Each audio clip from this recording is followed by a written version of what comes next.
The sheriff slammed the foreclosure notice onto the dusty oak counter, and that sharp crack echoed through the small ranch house like a gunshot. 14-year-old Lily Carter froze in the doorway, gripping her school books tight as she stared at the paper. Red letters. 30 days to vacate. Her mother's soft sobs filled the room, while her younger brother, Jake, held onto her skirt leg, confused and scared.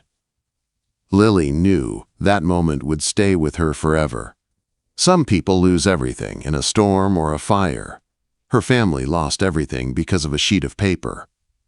The Carter Ranch had stood on that Wyoming plain for 3 generations. Over 300 acres of open pasture, cottonwood trees, and memories. But drought, debt, and bad luck had drained them dry. And the man who owned their debt, Elias Granger, one of the richest land developers in the state, was out of patience. He wanted their land, and he wanted it now. Luxury cabins, private hunting retreats, a Granger wilderness experience, as he called it. There was no room in those plans for the Carter family. But what happened 3 days later would change everything. It would uncover an old promise, a truth buried deep in the dust of the past, and force a frightened young girl to do something no one believed she could do. Lily's mother tried to talk her out of going. "Sweetheart, men like Elias Granger don't listen to folks like us," she said softly, her voice breaking. "He's made up his mind." But Lily's grandfather, old Henry Carter, shook his head firmly. "He wasn't always like this," he said, leaning on his cane. His father, Marshall Granger, was a man of honor, a horseman through and through. I rode beside him back in the day. "So," her mother whispered. "So Marshall made Elias swear something before he passed, swore him to protect the land, to help families who needed it. The boy meant well once, but money changes things. Maybe," Henry paused, staring toward the distant mountains, "maybe he just needs reminding." It was the thinnest thread of hope. Still, hope was all they had left. So Lily, her mother, and her grandfather made the long ride to the Granger estate, 500 grand acres of rolling hills, towering pines, and a house that looked more like a governor's mansion than a home. Guards watched from the gatehouse, stone-faced and skeptical. "We don't have an appointment," Lily's mother admitted. The guard lifted an eyebrow. Then he made a call. After a long moment, the gate rolled open. "Mr. Granger will see you. 5 minutes." Inside the massive study, Elias Granger barely looked up from his paperwork. Tall, polished, mid-40s, wearing boots that had never touched real dirt. He didn't offer his hand. He didn't offer a smile. "I assume you're here about the foreclosure," he said. "Let's be clear, the decision is final." Her mother tried to speak, but her voice shook. "We've lived on that land for 70 years. My children." "It's business," Elias cut in. "I legally bought your debt. I've been patient." "That patience is gone." Then Lily did the unthinkable. She stepped forward. "Your father wouldn't have done this." Elias looked up sharply. "Excuse me?" "Marshall Granger," Lily said. "My grandpa knew him. He said your father cared about the land and about people. He wouldn't be proud of what you're doing." Something flickered in Elias' expression. Pain? Anger? Lily couldn't tell. "You don't know my father," he said stiffly. "No," Lily replied. "But he made you promise something. A promise you forgot." The room went still, then a rustling at the doorway. Grandpa Henry stepped inside. "Marshall made you swear, boy," he said, his old voice steady. "Swear to honor the land he loved, to never let money blind you." "I was in that hospital room." Elias stiffened. "That has nothing to do with this." "It has everything to do with it," Henry replied. "We're asking for one chance, the same chance your father would have given us." Elias laughed bitterly. "And how do you propose to earn it? You can't pay the debt." "Not with money," Henry said. "With something else, something your father understood better than anyone." Henry told him about Lily's gift with horses, how she grew up in the saddle, how she could calm the wildest colt with a whisper. Then he mentioned the name no one in Wyoming said lightly, Shadow King, Marshall Granger's pride and joy, the undefeated black stallion known across the territory. A horse so loyal he'd followed Marshall like a shadow. But since Marshall's death 5 years earlier, Shadow King had become untouchable, throwing riders, smashing stalls, lashing out at anyone who came near. People called him dangerous. Some said he'd lost his mind. Others said he was grieving. Elias' face went pale. "No one can ride that horse," he said quietly. "He put a trainer in the hospital last year. I'm selling him." "Let Lily try," Henry said. "If she can ride him, you reconsider the foreclosure. If she fails, we walk away."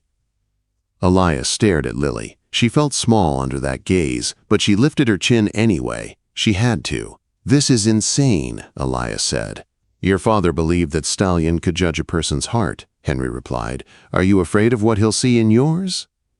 A long silence followed. Then Elias exhaled. "Fine.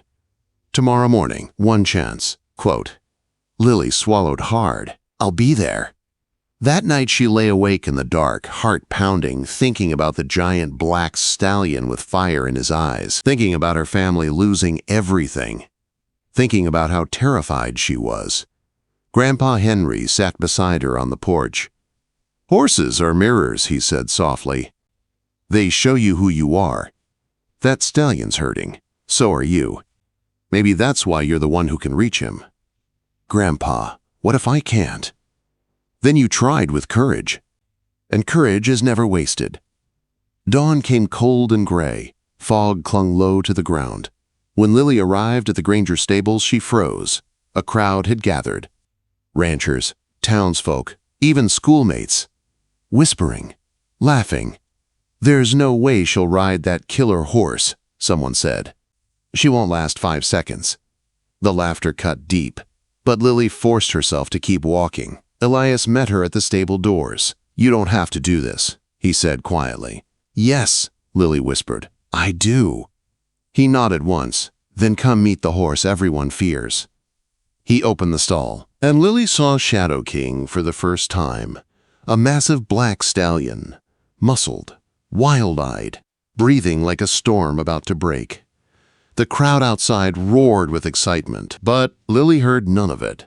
Because in those dark, furious eyes, she didn't see rage, she saw heartbreak. Shadow King stood at the far end of the stall, his hooves scraping the dirt floor, his massive shoulders tight like coiled rope, his ears pinned back the second Lily stepped inside the stable.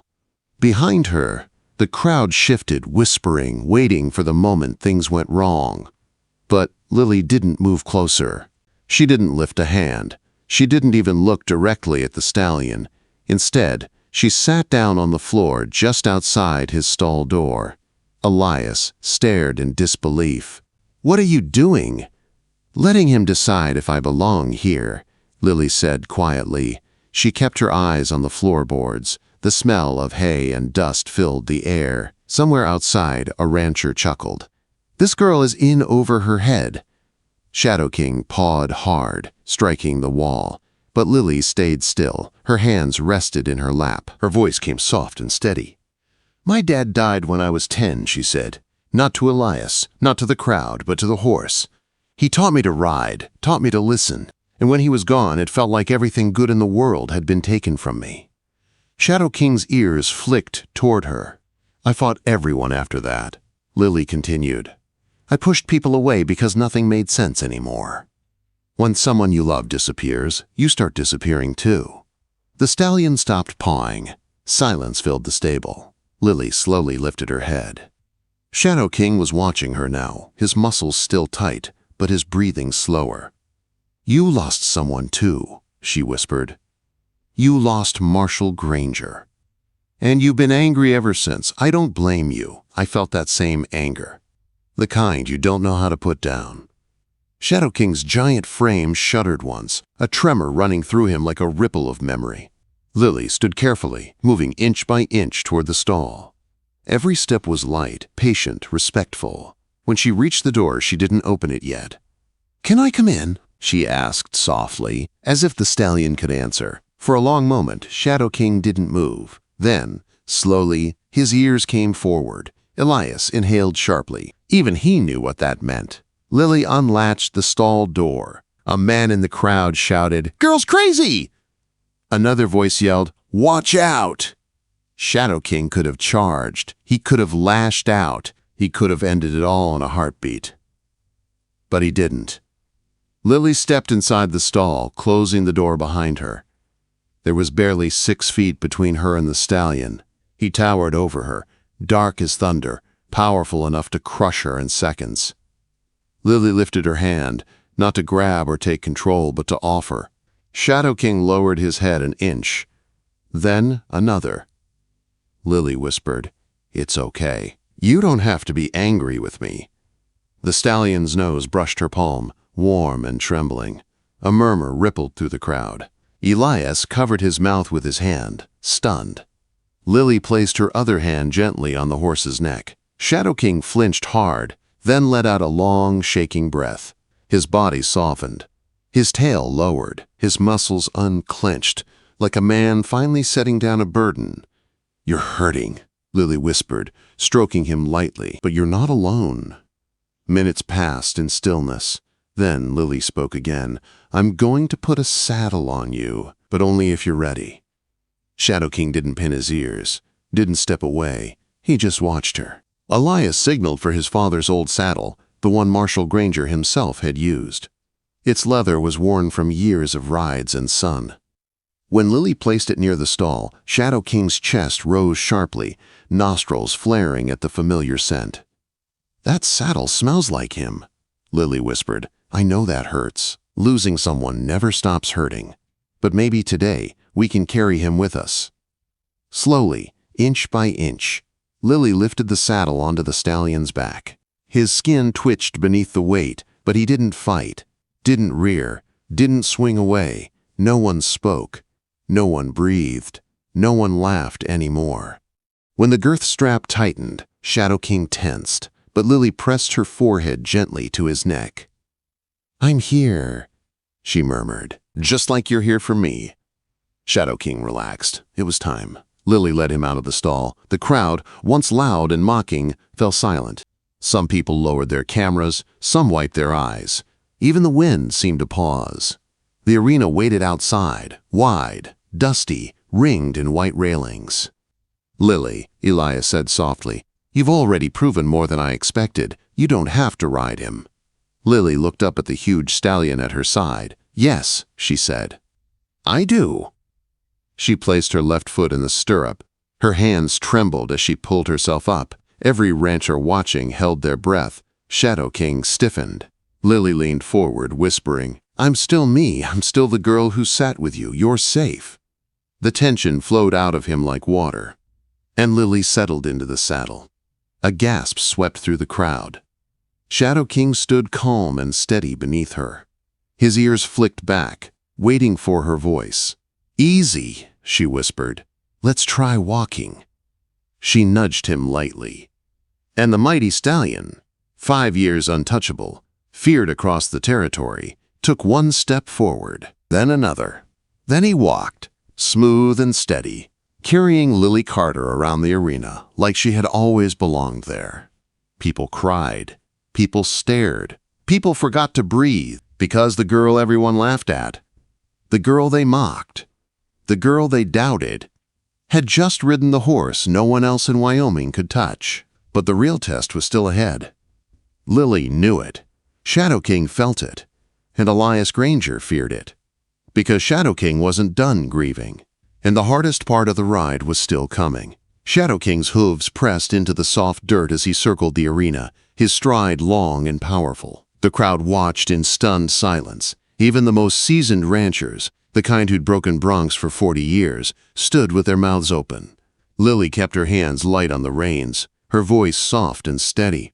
"You're doing so good," she whispered. "I know it's scary. I know it feels wrong to move forward when the person you loved isn't here to guide you." Shadow King's ears flicked. His breath came deep and uneven, like something inside him was rising to the surface. Elias stood at the fence, gripping the rail so tight his knuckles turned white. His eyes were shining with tears he wasn't bothering to hide. This wasn't business anymore. This wasn't about land.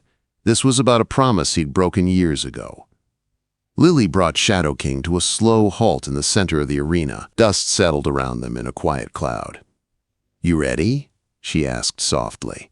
The stallion didn't move, didn't flinch. He simply stood, waiting for her next word. But something was building in the air, a tension so sharp even the crowd felt it. A gust of wind swept through the arena, carrying the faint scent of pine from the distant hills. Shadow King lifted his head sharply, nostrils flaring. His whole body tightened, his ears pinned, not with anger, but with memory. He was looking toward the ridgeline, the place where Marshal Granger used to ride every morning. Lily felt the shift under her. This was the moment she feared. The moment when grief stopped being quiet and came roaring out. Shadow King lunged forward, not to buck, not to throw her, but to run. To run the way he once ran, with the only man he ever trusted. His stride exploded into a full gallop, dirt flying like smoke behind him. The crowd screamed. Someone shouted, "Get her off!" Another yelled, "He's going wild!" But Lily didn't panic. She lowered herself over his neck, hands steady. "I'm with you," she whispered into his mane. "Go! If you need to run, then run!" Shadow King thundered across the arena, a blur of black against the pale dirt. His muscles shook with power and pain, every stride a cry for a life he no longer had. Lily didn't fight it. She didn't pull back. She didn't try to stop him. She simply stayed. Shadow King ran until his breath turned ragged, until the wild storm inside him finally began to break. His pace slowed, his head lowered. His hooves softened into a tired walk. And then his legs buckled. Lily slid off just in time, her hands on his muzzle as he sank to one knee. The mighty stallion trembled like a child, his breath warm against her chest.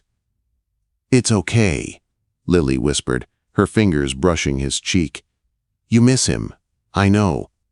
But he's not gone." "Not really. You carry him every time you run, and you honored him today."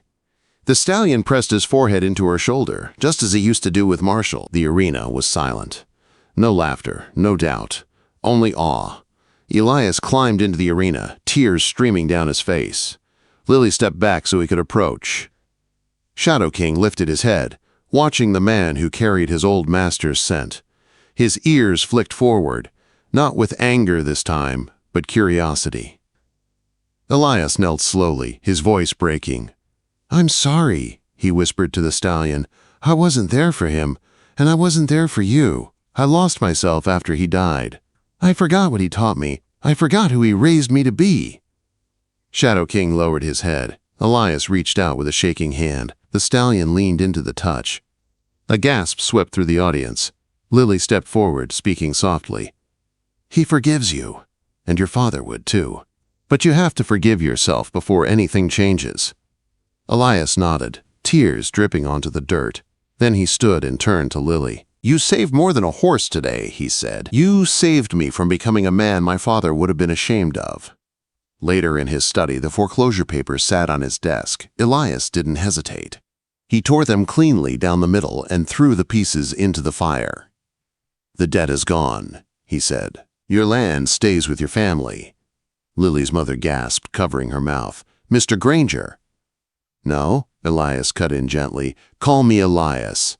And if you're willing, I want Lily here, working with Shadow King, teaching me, teaching my staff. This ranch, my father's ranch, needs her." Lily felt her heart swell. "I'd like that," she said, and so she did. In the weeks that followed, the story spread through Wyoming like wildfire. People said the Carter girl rode the devil horse. Others said she healed him. But the truth was simpler. Two broken hearts recognized each other. Elias changed too. He stopped the land deals. He started rebuilding what his father had lived for. He created the Marshall Granger riding program, offering help to families in trouble and giving troubled horses a second chance. Shadow King became the center of it all. And Lily Carter became the girl who proved that courage isn't fearlessness. Courage is being terrified. And doing it anyway. One afternoon, months later, Elias watched Lily ride Shadow King across the pasture, the stallion calm and proud beneath her. "You know," Elias said to Henry Carter, who stood beside him, "I used to think strength was measured by power, money, control. Henry smiled at the pair riding in the distance. "Turns out," he said, "it's measured by heart." Lily guided Shadow King toward the ridge, the same ridge Marshal Granger used to ride. And for the first time in years, the stallion lifted his head as if he could feel his old master riding beside him. Lily leaned forward, whispering into his ear, "We did it, boy. We finally brought him home."